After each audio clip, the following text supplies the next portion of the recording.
guys, Roche here. Welcome to Beautymagz channel. So in today's video, it's going to be a different video. What I'm going to discuss about is how I get my Philippine passport. As a background, I am a dual citizen. I am American and Filipino citizen.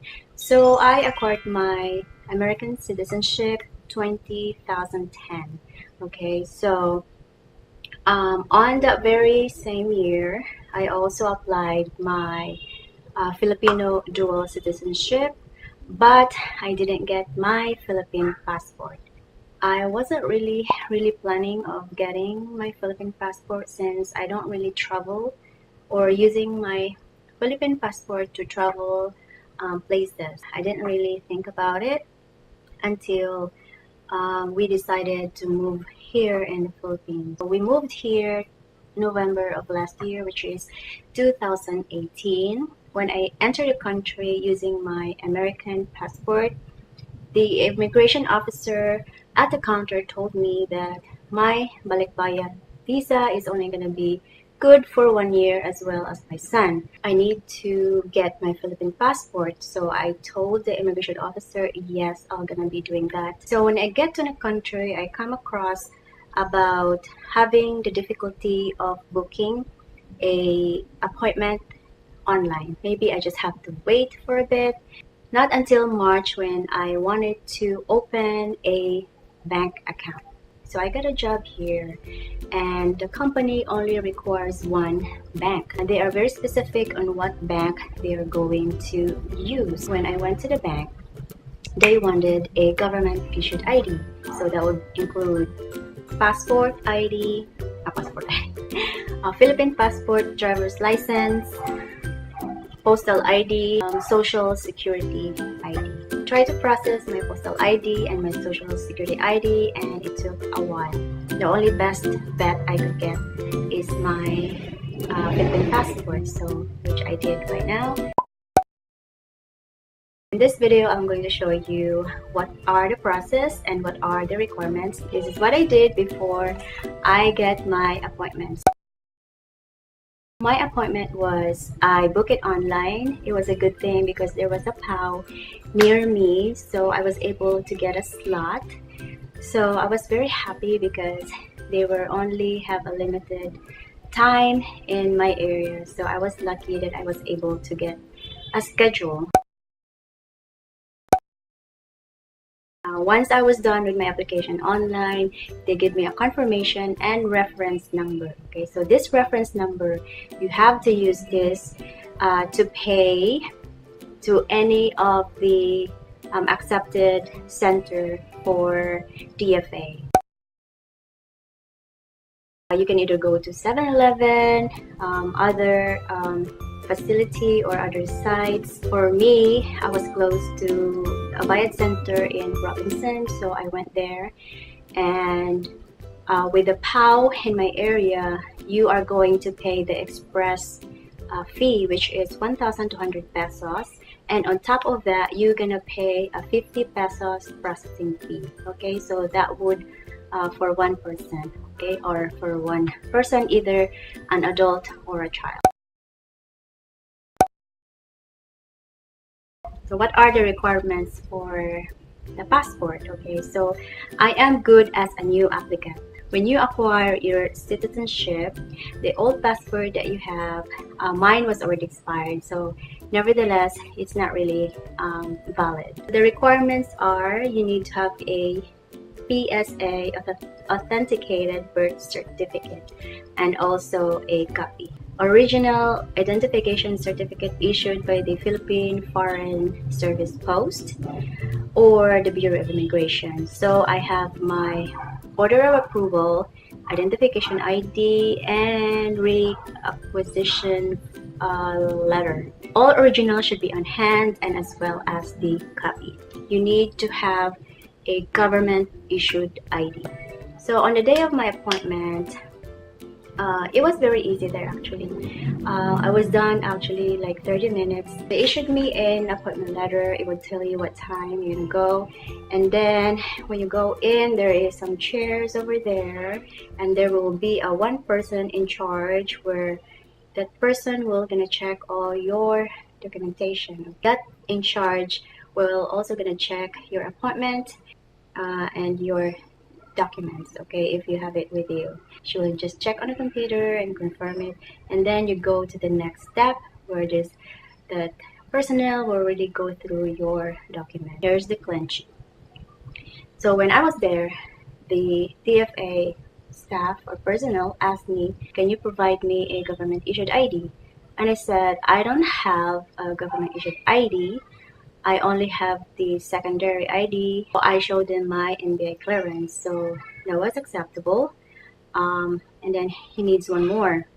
And I said, I don't have any other except my American passport and my California driver's license. They asked me, okay, you need to have a photocopy of your American passport and your California license, and also you need to have a photocopy of your old Philippine passport here, and front, okay, the front, okay, and also the back side of the passport. I have all the copies except my Philippine passport. I don't have any photocopies of my Philippine old passport because it wasn't in the system. So, you know, sometimes local DFA offices, they have their own they call that documentation or process. So it's a little bit weird for me. You know, each office is different process, and then the other one would require you a copy. This one, the other one doesn't require you anything at all, or it doesn't need one, or something like that.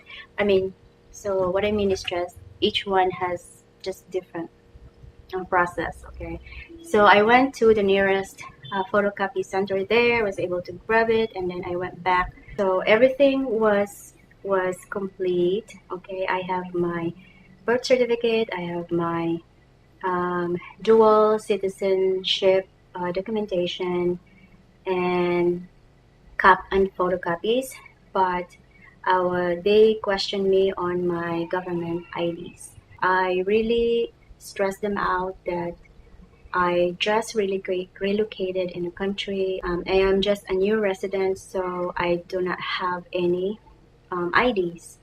I only have the NBI clearance and teen ID, and they only accept my NBI clearance. I asked them that how about my foreign IDs, which I have a California driver's license and my American passport. And so they asked me to get a copy of those, which I already have. So it was quick. Okay, so they got my American passport copy and my driver's license. Actually, there was really a question on it, why, but then all of the personnel there who was checking all my papers said that it's acceptable, okay? And I even stressed them out in their website that it was there that if you have a foreign ID, that's acceptable. So my suggestion is that you really need to stress out what is written in the website, so that if you come across a problem with them questioning you about their requirements, stick to what you read. You'll not be obliged to do other things, right? Because besides that, I did written this here in my notes, and I told them that I read this on your website and this is what I was getting. They asked me about my Philippine passport, which in their website they didn't really ask for it. I went outside and get photocopies of my Philippine old passport. After that process, when everything is done, the DFA personnel signed all the papers, documentation, and also you need to affix your signature to the photocopies that you provide to them. Okay, and after that, you're gonna go to the career service that they have worked with. They are working with LBC. You have to pay 150 pesos over there, and the in charge will gonna tell you where to send your passport. And for me, the courier told me, or the LBC told me, to just have my passport pick it up at their nearest branch location, so which I did. And they will give you a estimated date when you will be expecting your passport to be ready. And then I went to the photo booth.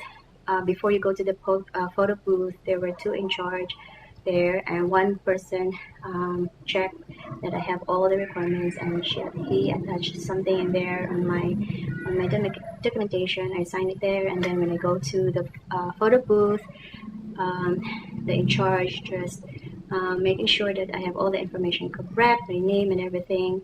And then I also did my another signature there, and my photo was taken. Okay, and hair is not ponytail but loose, and you need to show your ears there, and no teeth when they were going to take your photo. Okay, so after that, it was just very easy because I went there in the morning, and in the morning it was a very quick process. The only stuff that you can have is from the LBC. That's it. This is from LBC, and at the bottom it will give you, some information here. It will give you your track number. There is a hotline number that you can call, your name, and the pickup where it is located, and your contact number is we're gonna print it, and the day that you applied, and then the tentative delivery dates. And that's the only paper that you're gonna be able to keep. I waited the text, and I got the text on May 26th, which is a Saturday afternoon, and I wasn't able to get it on Saturday, so I went there on Sunday. So when I got there at LBC, they asked me for the receipt, okay, here as a proof, and then a valid ID. And after that, they will give you a sheet where you have to locate your name, and then you're just gonna print your name and sign it. Okay, and then they will give you this, okay, this plastic thing where your passport is already here. Okay, so this is what I got. Okay, so this is my passport finally. Okay, the validity of this is 10 years. You have all your information there. I'm not gonna show you what's mine. It's very personal. Okay, so I think this is it. This is my Philippine passport application. If you have any questions, let me know. Comment down below and tell me what are your thoughts on how the process here in the Philippines is doing for you. For me, it wasn't really bad because I secure all my PSA papers before I apply. So when I made my appointment, I was already ready. Just make sure that all the requirements are ready, and of course you have the money to pay for it. Okay, so that's it, guys. Thank you so much for watching. If you like this video, please like, share, and subscribe to my channel, and hit that icon bell so you'll be able to be notified when I upload a new video. Okay, that's it. Thank you so much for watching. Until then, bye.